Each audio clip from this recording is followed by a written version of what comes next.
Hi, thanks again for listening to another episode of Queer Money. We really appreciate your support, and as always, subscribe to the show on iTunes. This week we have an awesome show prepared for you. We're interviewing a guest who's done something that most of us think about, but many of us have actually never done, and that is switch careers.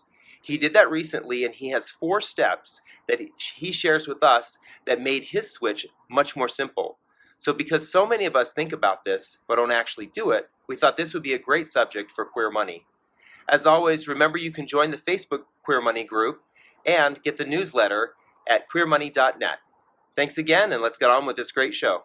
There's personal finance for the masses. This is not personal finance for the masses. Okay, let's see if this card goes through for that $8,000 drink. Exactly. Everybody wants to be a part of the in crowd. Everybody wants to look good. My decision was, I'm not a victim. I'm not going to stay and work someplace where this is a problem. Normally we don't drink on Queer Money, but because we're talking about a subject that David is rather vanilla on.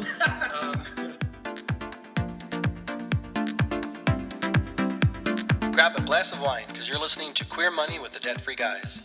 This is the only show helping our community do more and be more by talking about money from the queer perspective.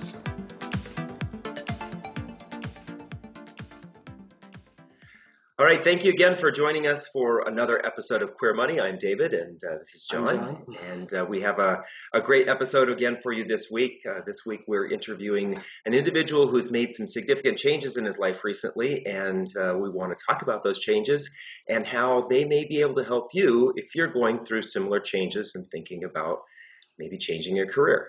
So let's go ahead and get started. We'll introduce our guest.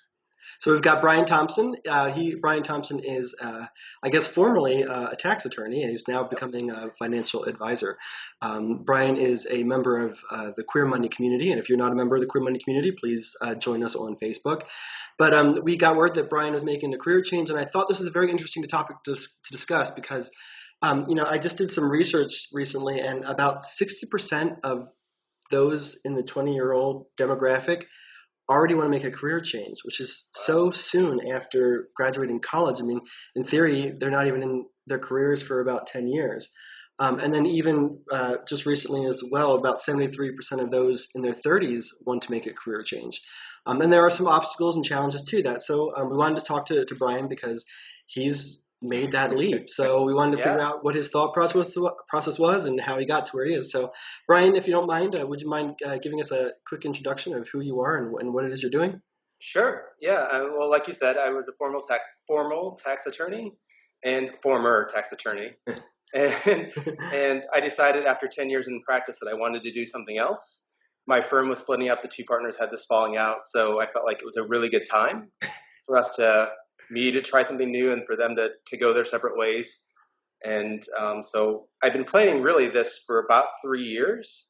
I started blogging 3 years ago because I wanted to be a part of the movement, a part of the LGBTQ movement with marriage equality and all that. So I really got involved at that point and then wanted to just grew my audience and figure out what I really wanted to do for the community itself. And this seemed like a perfect avenue for me, given my love of personal finance, my knowledge, and my skill set. So yeah, I decided to take the leap. Yeah, so, we've actually seen a number of your posts. Let's see, your website is btfinancial.com. Yeah, we've seen a number of your posts, and actually, I think I can't remember exactly where I saw it. I think it was maybe you posted something to Twitter, and I saw one of your posts, and that's how we connected. Yeah, and started following each other on Twitter, and you've had some great posts about the community and various aspects of things like marriage or financial planning for our community, which of course John and I are thoroughly involved in. So we appreciate it. More the merrier in this subject. Oh my gosh, I was so glad to hook up with you guys because I was following you and then I saw that you guys were doing, for a while it was more like general stuff, and then when you switched to the queer focus, I was like, oh yes, this is perfect. Nice. Yeah, I love what you guys do. I love the stories that you share. It's a really great thing that you guys are doing right now. Thank you. And likewise. Yeah. And I think we should maybe let the audience know you are married to your husband recently, right? I am. Well, not too recently. It's going to be 2 years next Tuesday. Oh, gotcha. Oh, congratulations. Congratulations. Yeah, that's pretty happy cool. anniversary. So you got married Oh, so it was legal in Illinois before it was legal, or before it was law of the land, right? Okay. Yeah, it was legal in Illinois starting in June of 2013, Okay. but we couldn't actually get married until June of 2014. And then Ben and I got married in August of 2014. Gotcha. That's pretty exciting. And you have a unique kind of wedding story because both of your mothers, if I understand correctly, co-officiated your wedding. Is that? Yeah, they did. That is really cool. I mean, when I read that, it was I think it was the New York Times article where you and Yeah. Ben were featured. And when I read that, I kind of teared up a little bit. I'm like, that's pretty awesome. It's really cool. I think part of the advantage of being a part of this community and being a part of the newness of marriage equality is you get to make it whatever you want. Right. So we got married in this venue, which is it's a bridge house. It's a bridge house museum. It's right downtown on Michigan Avenue, and no one's ever been married there before. So we decided to use the space and decided to just create your own wedding, right? You Yeah. just make whatever you want. And our moms being there, our entire family being there, it was such an amazing experience. Yeah, no That's doubt. awesome. That's pretty cool. I like that. So congratulations, even though it's Thanks. 2 years late. That's cool. Although you have a 2-year anniversary, so I guess congratulations for that too. Right. So I kind of want to take a step back. So you got into law. Yeah. I guess that you probably made that decision in college, I'm assuming, right? And then before you went to law school at Boston University? Sure. Well, I was sort of fell into it just because I was a philosophy major in college, so I didn't really have a skill set of anything. And I was like, as I got to my senior year, I was like, oh, well, what am I going to do? I don't really have any skills. And I worked at my college the year after I graduated, and that's where actually I met Ben. We were applying for the same job. I got it. He didn't. Ooh. Rivals, yeah. Right from the start. But he ended up being there too, and then we were just both trying to decide what to do with our lives. At that point, I didn't know what I wanted to do, and one of my advisors said, "Oh, well, you should try law school because it's pretty lucrative, and it seems like it's something that you do. It's pretty analytical, and that's my mindset." So I applied and went and fell in love with the law. I also still at that point is pretty in love with personal finance, so I wanted to find a way to mix them both, and I found that in my tax career. Well, yeah, when you were going through law school, it sounds like you were kind of the freak of the group because you were really good at tax law and nobody else was. Yeah, it's a really complicated subject. I love being a freak. I love Let your freak flag fly, right? Yes, of course. So that's just been a part of my life. And tax is this weird, complicated subject where you get into this tax code that is super long, and the books are super thick, and for some reason I just clicked with it. It's figuring out, it was a puzzle, and then figuring out how the puzzle worked and how all the pieces came together. It was really, really cool. Yeah. Nice. Well, and so the point I'm getting at is it seems like you were like your universe was almost pulling you towards like financial advising because you were weirdly adept at tax law, which apparently wasn't a common thing. But then your mother ran into a financial situation after your father passed away. Right. She was sold an annuity that wasn't appropriate for her. It made more money for the advisor. You've done your research. Exactly. And so you being the good son, you went to help her out and try to fix the situation. So it's almost like the universe was pulling you towards being an advisor. I definitely feel that. It's something that I want to do and something that I feel like I'm good at. Mm-hmm. And just the way that my life has been so far, it's led me to this point. I really struggled at that point in my life when my dad was dead. He handled all the finances and left my mom a good amount of money, and she had no idea what to do. Right. So she ended up buying 2 cars and getting involved with this financial advisor that was just taking her money. Yeah. I knew that I needed to do something, even though I was the youngest child. I didn't know what to do. I needed to do something, and so I started reading about it, and then found it really interesting. And then the more I read, the more involved I got, and the more aware I got. And I was like, oh, this is something that I really, really love and really, really like, and can benefit a lot of people. Right. And that's part of the reason that I became a CFP was because I wanted to be the type of advisor that had to work in the client's best interest. And I'd met so many situations and seen so many situations where that wasn't happening with people who were financial advisors, right? Right. Yeah. It's just, I'm glad I've come this far and come along on this road, and I feel like I'm in the right place where I need to be right now. Sure. So when you got your CFP, at that point, and the CFP is a hard test to take. It's not easy. So it was obviously a very deliberate decision for you to make. When you got your CFP, did you know that you wanted to go this direction, or was this sort of something to accentuate what you were doing already in law? Well, so the funny thing about the CFP is I just got it because I thought it'd be interesting to get it. Okay, you are that, You that are freak free. flag. That freak Yes. As a caveat, the CFP is broken down into, what is it, 8 or 12 modules? Well, there's different. It's a 2-day test. So yeah, you have to get through all the fundamentals, and then you have to do estate planning, retirement planning, investments, insurance, taxes, and there's one more, but I think it's 6 or 7. Yeah. Yeah, and you have to have a study requirement. You have to take a 2-day test, and you have to have an experience requirement as well. So it's really like the height of financial planning professionalism. And I was like, oh, well, this seems interesting. I'm already reading about this stuff anyway. So why don't I just take this course? I took a course through Boston University and found it interesting. They're like, oh, you just take this test. I was like, oh, okay. I mean, at the time, I was still in my legal career, so I wasn't. It's a year-long commitment. It's not like Yeah. But, I mean, nothing. Who cares? Right. What we do for fun is our own business, huh? Yes.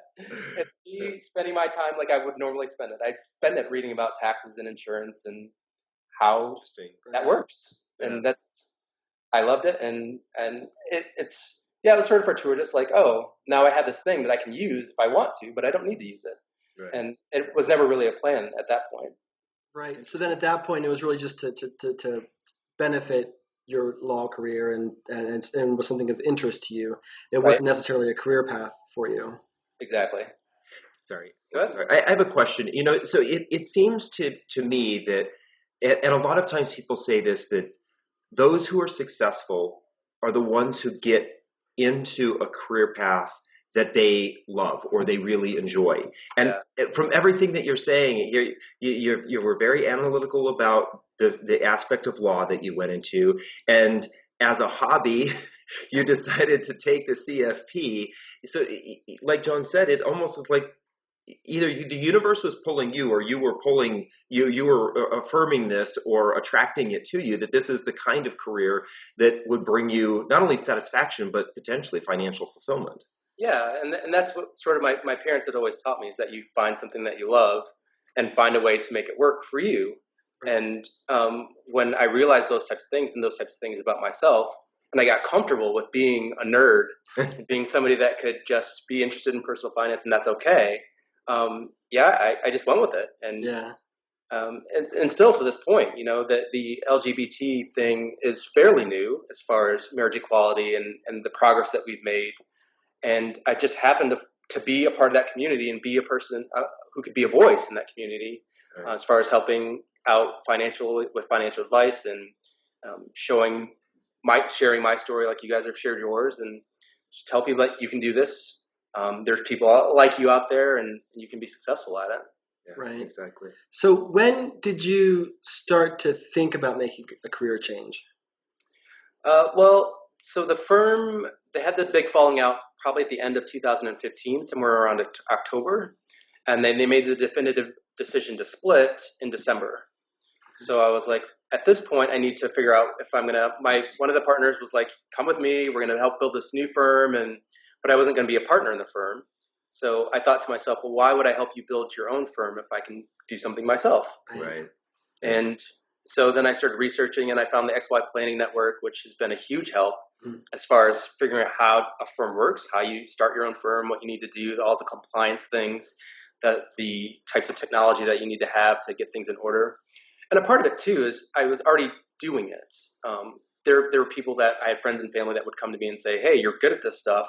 Can you help me out with this?" Sure. Right. So I just started picking up people along the way and thinking, "Oh yeah, this is fun." I wouldn't charge for most of the time. I didn't charge just because I didn't need to. I was already had a career, and I thought it was fun. Yeah. Sure. So I've learned how to advise, and I picked up that skill set along the way. Sure. So it's interesting you say this, because I think a lot of times individuals who are thinking about a career change oftentimes think about some of the barriers to entry they think about that it's so diametrically opposed to what they're doing today.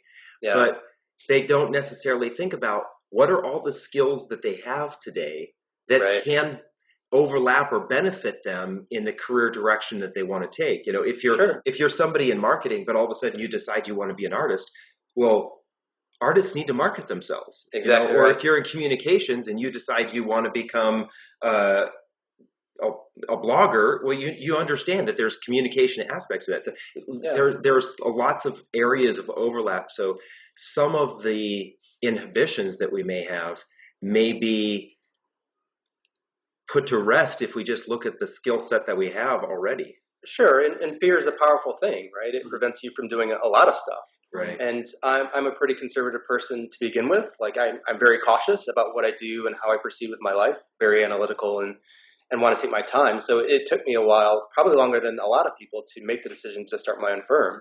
I mean, I'm 10 years into my career, had a pretty big position at my firm. A lot of people said, well, you should have gone and done your own thing 5 years ago. Right. But it really just took the time for me to feel comfortable. Sure. And everybody has a different comfort level. So it's getting over that fear, like you pointed out, but also finding ways to get over that fear and talking to people and doing whatever you need to do to make yourself feel comfortable. Right. Yeah, and you are a very cautious person. How many umbrellas Sure. do you have in your house right now? Only 2 umbrellas, but we carry them with us at all times. So yeah, let's hear a little bit more about this umbrella story. What's going on here? So when we were doing the interview, Ben was talking to Ron about how his house burned down, and he was the only one in his house who had renter's insurance because I had convinced him a year and a half before the house burned down that he should have renter's insurance. And so, as an analogy to how cautious he is now with those types of things, he pointed out that, that's why I always carry an umbrella. And Ron was like, that's sort of crazy that you carry an umbrella even if it's going to be 90 degrees outside in front of you. I was like, oh yeah, I carry mine too. And he's like, no, you don't. Let me see it. I went over to my bag and opened it up, and there's so many things that you can carry at one time, and an umbrella. They fit easily in your bag, so why not carry it? And also, I don't really watch the weather, so it takes one more thing off my table that I need to think about for the day. That's what a lot of very successful, smart people do, is they take the minuscule decisions off of their plate. So I just always have my umbrella in my bag with me. I don't have to think about it. If it rains, it rains. You're prepared. Well, an umbrella is useful for so many things. It's not just for covering yourself from the rain. There's use a parasol. This is a weapon to block yourself from the sun. Fight off dogs that are coming after you. Never used it for that yet, but no. Let's hope you don't. I know. Now, if a dog attacks you, you'll be prepared because David told me I could use this.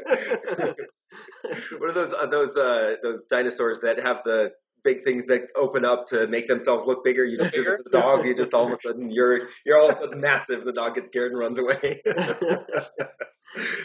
So I'm going to go back a little bit. So when did you make the transition from thinking, and how did you do it from I think I might want to make a career change to I'm definitely going to do this? That's a good question.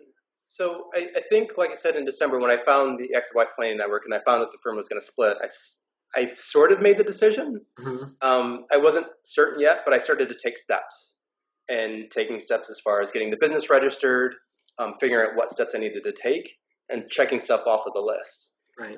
And so I wasn't really committed at that point, but the more I got into it, the more I found out about it, and the more I understood that I could really do this and have it be the type of life that I want, knowing the stuff that I want and being immersed in the stuff that I want. I felt like it'd be a good point. And then as soon as we switched, our firm went from one place to another. And after I made that switch, I was like, all right, it's time to do it. So it was at that point that you said, I'm going to make the jump, because they've left and either I got to go with them, go to another law firm, or find plan C. Right. So this is incredibly interesting, because success, a lot of times people say success is the intersection of preparedness and opportunity. Yeah. And you had the opportunity come to you because of the firm splitting, but you were already prepared because it's something you were passionate about. So exactly right. Yeah. So we have nothing but success to look forward to seeing from you. I hope so. I'm really excited about it. Like even just this I took 2 weeks off. I quit on July 15th. and I took 2 weeks off, and then this is really my first week of like really plowing down and just being able to do what I want during the day and really read about the stuff that I want, listen to podcasts that I want, and have it be a part of my business. It's so exciting to me. Just like the Queer Money podcast. I listen to you guys all the time. Thank you. So, but I think this is very interesting because we do talk about luck being the intersection of preparedness and opportunity. And I wonder, how many people are working for a company or a law firm, whatever their business, their industry is, that's shutting down or moving to a different state or country or whatever, and that would become depressed and upset by that and not know what to do. Yeah. But you were prepared because of your interest, because your curiosity, researching things and reading, whatever the case. I don't doubt that even if it wasn't going down to financial planning, I feel like you're the kind of person that would have been able to turn this seeming perceptible loss into an opportunity. Sure. And I think that's very interesting on your outlook and what you put forth in life. I think the energy that you put forth of just being prepared, and you saw this as an opportunity and not as a reason to sit on the couch and watch Ellen for the next 6 months, which would be fun. It'd be awesome, but I just don't think that that's me, right? I always want to be prepared and be ready for whatever. Right. And a part of that is having good financial habits. We have money that we can live on while I build the business up. I have the structure in place and have the ability to take my time. And all of that is comforting to me. Right. Where I know a lot of other people who have started a firm have been a little more frazzled because it takes a little while to build up. And you're not going to have money right away. You're not going to have clients right away. And you need to be prepared for that. And if you don't know that going in, you're setting yourself up for disaster. Right. And I come from a compliance background. I used to write ADV, 2 A's and 2 B's. Oh my gosh. So I I know like what you had to do to get the firm just even started, to put your we're open sign out front wasn't easy. No. So you had to put forth a lot of time and effort just to get that to happen. Right. And I was doing it on the weekends. I was doing it at night because I wanted to do it while I still had a job and didn't feel the pressure to have it go really fast. Right. Yeah. And the same thing for the website. The website I thought originally was going to take a month or maybe a month and a half, and ended up taking 2.5 months, which is perfectly fine because I had plenty of time. I had enough backing to just let it be what it is. Right. So I think that's another interesting thing. You're waking up early in the morning and working late at night and working on weekends. That's exactly what we've been doing with Debt Free Guys. Only recently have I been able to quit to focus 100% on it. And it took us 3 years to get to that point. Mm-hmm. We just recently talked to Chad Nash, who was talking about how he had to work early mornings and late nights and weekends to get his businesses up and running. And it seems to be a common theme from the people that we talk with who are successful, that they're willing to do whatever it takes to make it successful. And they don't limit themselves. I'm not going to do anything other than work between 9 and 5. Like I'm not going to just make sacrifices. It kind of reminds me of the Jim Rohn quote where he says, if you're not willing to risk I'm going to forget exactly how it goes. If you're not willing to risk the ordinary, or doing something out of the ordinary, you can't expect the extraordinary. Right. Your life will not be extraordinary if you're not willing to take any sort of risk to be outside of the ordinary. So if you think that you're going to be wildly successful working 9 to 5 for some other company, it's highly unlikely unless you're hopping on the bandwagon of the next Google or something like that. So there's only the very, very minor number of companies that ends up happening. So what efforts are you taking? And obviously you've taken them to try to put yourself in that position for success. Yeah, for sure. And you guys did the same thing, right? I mean, it's the point of working hard and finding something that you love and thinking, okay, so what am I going to do to make me live the life that I want? And that's what you guys were talking about before. And it's just the motivation and being able to, and it's not going to always go like you want it to. I know you guys had a couple of false starts too, right? Right. Yeah. So, I mean, you just have to be prepared for all that and be ready. And if you really love what you're doing, you're going to be okay with that, okay with failing and okay with pushing back, and just because you're going to continue to keep trying. Right. Well, that's until what succeed. that's what Mike McAllowitz talks about is, you put yourself on a path, you put the ship on a path, and you realize you got to tack one way or the other. And successful people continue to tack one way or the other until they get to their destination. Everybody who's successful knows where they are and they know where they want to get to, but it's finding out how to get there is what we're all navigating. And until, like Lisa Nichols says, you're going to do it because you want it so bad, you want it more than you want oxygen. Then you're not going to get there. So you have to continue to fight it through. Because there are a million times that, when the cameras aren't on or when we're not online, there have been so many situations where David and I have said, I don't know if I can do this anymore. I think I'm done. We don't take vacations. We don't have a life. We eat fast food all the time. No, that's not 100% true. We've had those discussions. Oh yeah, right. Compared to our lives leading up to making the change, right? We. And one of us has had to say, no, we can stick this out. We're so close. Think of and what you have to do is focus on all of the good things that have happened, all of the people that you've helped or inspired, or all the opportunities you've been given, and not get mired down in the fact that this is the 10th day in a row we've woken up at 4:30 in the morning. Do you guys switch? Who is the motivator and who is the one that's sort of down and has sick? It goes back and forth. I've said this several times. I don't know if we could have done this. I could have done this without David. It's because there have been so many times that I just wanted to give it. There was not too long ago. It was only maybe 6 months ago where I said to David, I kind of only having a 9-to-5 job sounds very peaceful. Trying to make all this stuff happen was getting really difficult. I was like, I wouldn't mind just going into the office, doing my 8 hours, and going home and having my weekends again. But now that we're in the position that we're in, I'm even more excited now. So I'm glad that he kind of pulled me out of that bottom. And you've been off for like a month, right? Already? So July 8th was my last day at my company. Okay. So it's relatively new. And actually, we went to visit my family in Philadelphia right after that, and I was there for 2 weeks. So I was kind of managing the business. And he was kind of managing the business. So this week is really, I guess, my first week home doing this, and so it's been so just like you, it's been pretty cool. Yeah, pretty exciting, and it's freeing. You get to do what you want and live the life that you want. So I think that's fantastic. But I work the whole time until David gets home. Sometimes with a glass of wine before David comes home, but that's okay. Last Friday, the boss came in and was like, I saw that wine in the afternoon, so I was like, all right. Whatever I want right now. Down to that. So, okay. I have a question for you, Bryan. One of the things that we wanted with this show is really to kind of talk about or to share your experience in the process of changing. And I think that we mentioned that a lot of people have some fears around that. What do you think are maybe one or two of the big hurdles and things that you did to overcome that fear, so that you could say, these things are not going to stop me? Yeah. Well, I think one that comes to mind right away is security, right? If you don't have a W-2 job, somebody that's paying you even when you're on vacation, that is, for a person like me, that's a personality that likes comfort and likes certainty.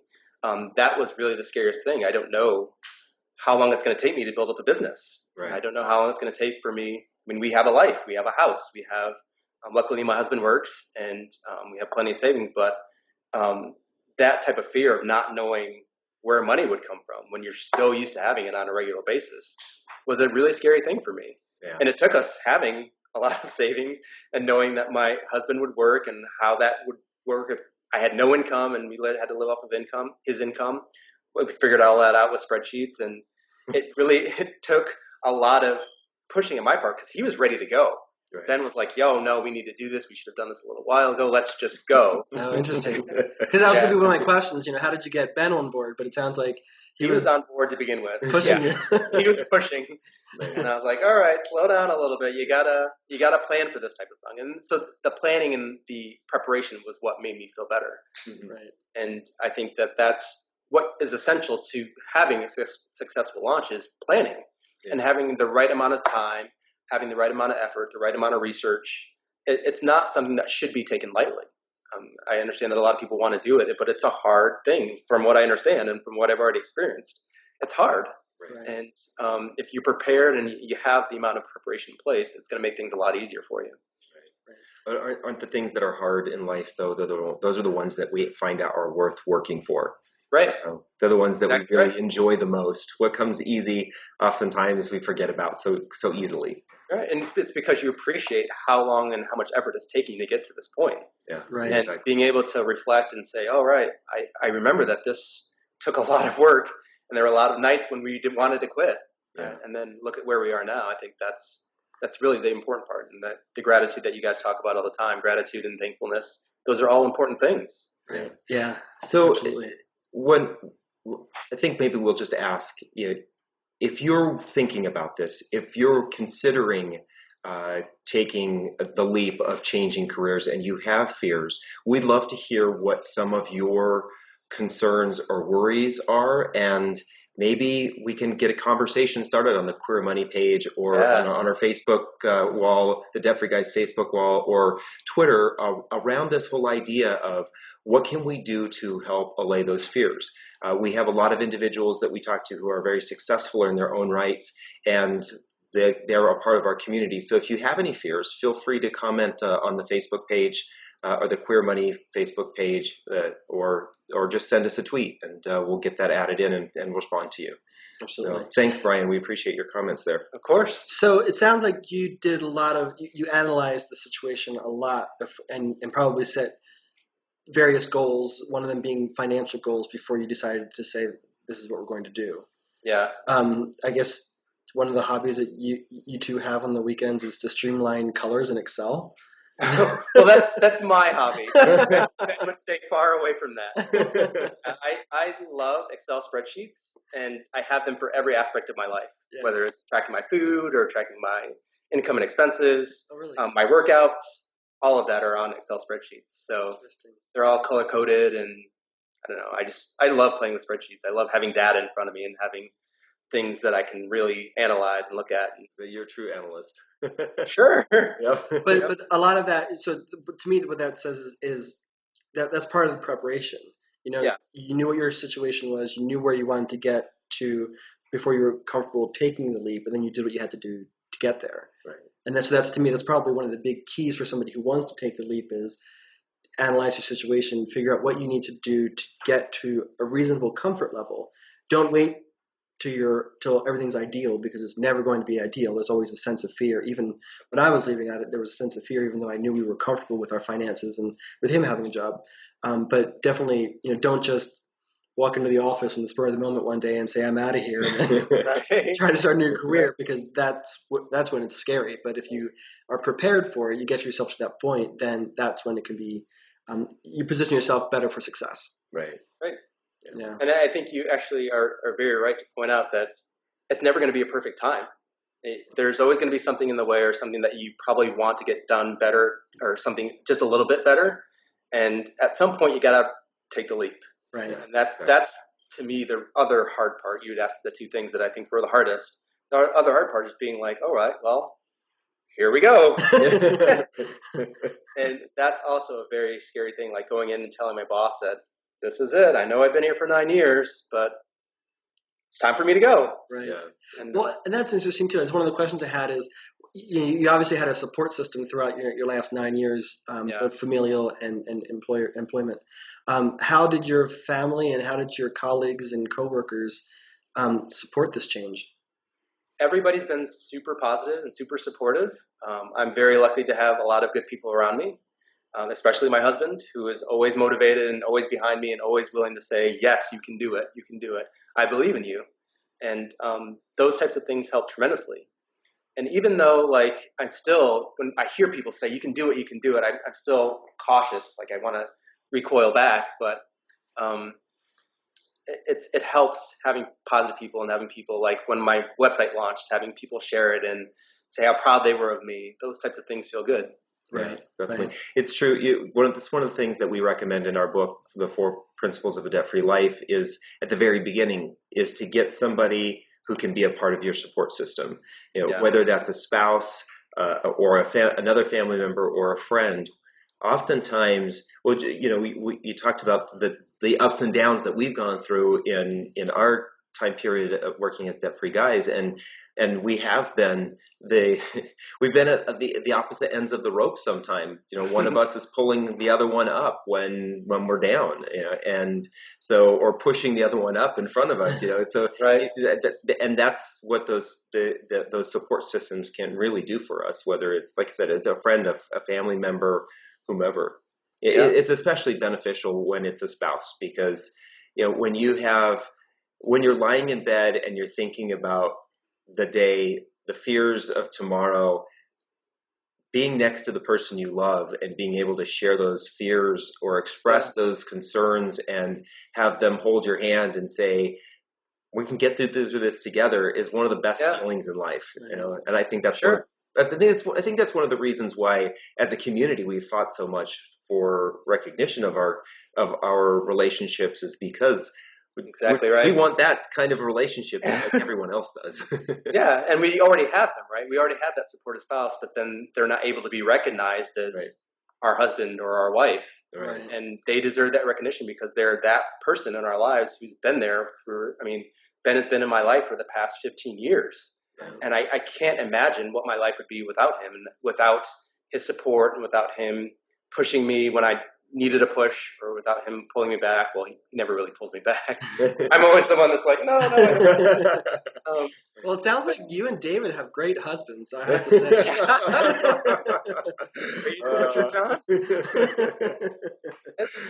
It happens. It's a pat on the back. I do have a great husband, and I'm sure you do too. Can I ask you guys, when did you guys get married? We did not officially yet. That's a very contentious topic. Never mind. I withdraw my question. I wanted to go out to California when it was legal there the first time. David's like, oh, no, Prop 8 will never pass. We're fine. No rush. Well, then it passed. And then there was another attempt, and that didn't work out. Well, it was again when they opened it up in California for that very short time period between the Supreme Court decision. Oh, yeah. We thought about going out there, and we haven't. And so now, since it's been like the law of the land, we're like, oh, okay, now we'll just get to it whenever we do. But we found out, this will be interesting to you as a tax attorney. Our accountant we had dinner with him a couple of months back before he started doing our taxes. Yeah. And he said we created a whole kerfuffle, I guess, in his office because he didn't know how to file us because we weren't officially married. We didn't do the ceremony. So our accountant had to talk to his legal department, and the legal department told him, well, unless we put ourselves out there as husbands or spouses or anything, then it was a non-issue. Well, then I guess that night David made some comment about me being the most awesome husband that anybody could ever have. So I posted it on Facebook and saw it. So Matt goes into the office and goes to the attorney and says, well, does this mean I have to file them married? And the attorney's like, yeah. So we're domestically. We're what's the common law? Common law married. So in the state, we're common law married, so that's how we have to file our taxes. Yeah. So I guess for all intents and purposes, we're legally married. We just haven't done the ceremony. So right.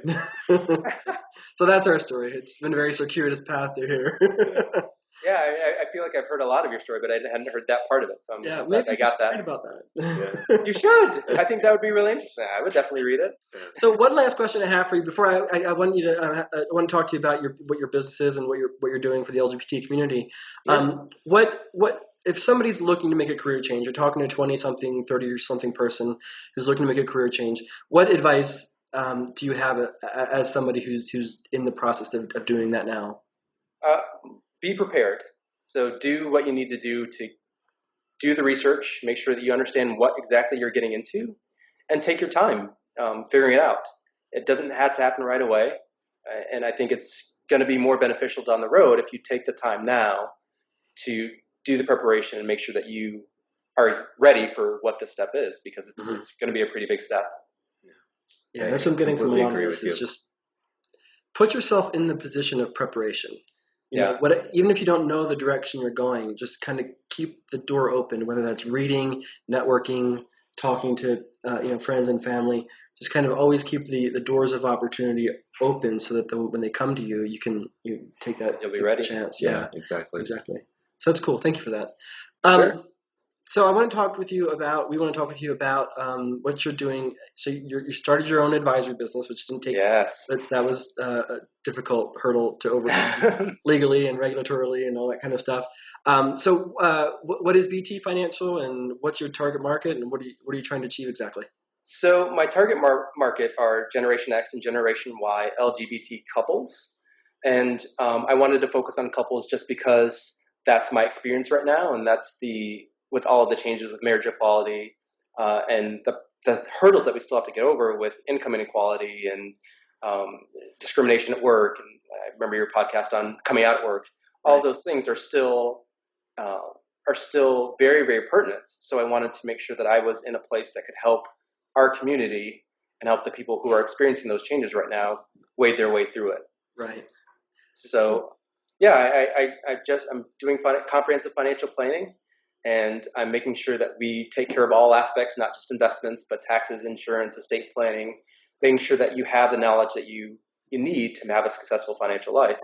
Right. And just so our audience knows, financial planning is sort of a holistic strategy. It's not just buy, sell recommendations for stocks or mutual funds. It's, like you said, taking into account accounting, trust and estate planning, the whole budgeting, the entire gamut of things. Right. It's more than cash flow planning, debt management, all of those things go into a full financial plan. Right. I think financial planning has gotten a bad rap as it just being about investments and just being about having a lot of assets that somebody will manage for you for a fee. Yeah. Right. Well, and that's why too it's beneficial, I think. And I think you had a post about this. You don't need to be a millionaire to have a financial planner. Yeah. Even if you're just starting out your career and you only have a few thousand, it's good to get a plan of some sort started. That will evolve over time, but it's good to at least get started. Right. And there are so many things that come up with people who are our age or a little bit younger that run into situations where you can lose a lot of money. Like you buy the wrong house, you get in the wrong type of investment. You don't realize that you're being charged 2% on your investment accounts until it's too late. So all of those things and really get you prepared and save you a lot of money down the road for the little money that you're paying right now for the advice that you're getting. Right. And are you just registered in Illinois, or do you have multiple registrations? I'm just registered in Illinois, and from what I understand, you can correct me if I'm wrong, I can have 5 in other states. So I can have up to 5 clients in surrounding states as long as I don't go over that limit. Yeah, I don't know that. That's from what I understand. State to state regulations always confuse me because they vary from state to state. So it could be that the states that surround Illinois might have that agreement, but like California's and Ohio are both like wacky states. They've got like the most weirdest laws. So and Tennessee. Yeah. I always remember Tennessee because they have their registration costs are the most expensive in the country. I don't know why, but Tennessee is. And when I worked for a brokerage firm, they always wanted to make sure, do you think you really will do business in Tennessee? Because if you don't think you will, we shouldn't have you registered in Tennessee. Because it was like more than getting registered in like 50% of the other states. It was just ridiculously expensive. But they knew that big brokerage firms wanted to have mass registration. So there's so many rules and so many regulations. I was overwhelmed. Like I had never dealt with all of that before and didn't know. And so then when I got a part of the XMyPlanning network, I was like, oh, okay, so somebody can at least guide me through this because it's so daunting. All the rules and regulations, quite honestly, were created by attorneys. So I'm sure. That doesn't surprise me. That's one bit. So I wasn't familiar with XMyPlanning until I started researching your story. Can you tell a little bit about who they are, please? Yeah, it's a network that is pulling up advisors to focus on Generation X and Generation Y planning. So it's helping develop the model for people who maybe not have a lot of assets, don't have a lot of income, but still need the financial advice that we've been talking about, and giving them a method, the monthly retainer method, paying $150 a month or whatever the fee is, and making sure that they can still have access to people who are certified financial planners and people that will give them client-focused advice. Right. And it's been a godsend to me because I had no idea how to structure the company and the types of tools that I needed and all of that. It's been really, really helpful. I've been very thankful for them. Yeah. So you said clients could through them clients could find an advisor and put them on retainer for $150 a month. Yeah, well, I mean, everybody has a different fee. So usually people charge an upfront fee for the financial plans, somewhere between $750 to $2,000, depending on your circumstance. And then after that, it's a monthly retainer. I've seen some as low as $75 a month. I've seen some as high as $1,000 a month. Gotcha. The cost of it really depends on the complexity of your case. Sure. So from what I understand and what I think, my sweet spot's probably going to be between $150 and $300 a month. Sure. And I think that's to me that's $150, $75 especially is great. And I know that a lot of people will balk at that. But when you think about what some people are paying for their cable bill, exactly, that is providing them really very little long-term value. Yeah.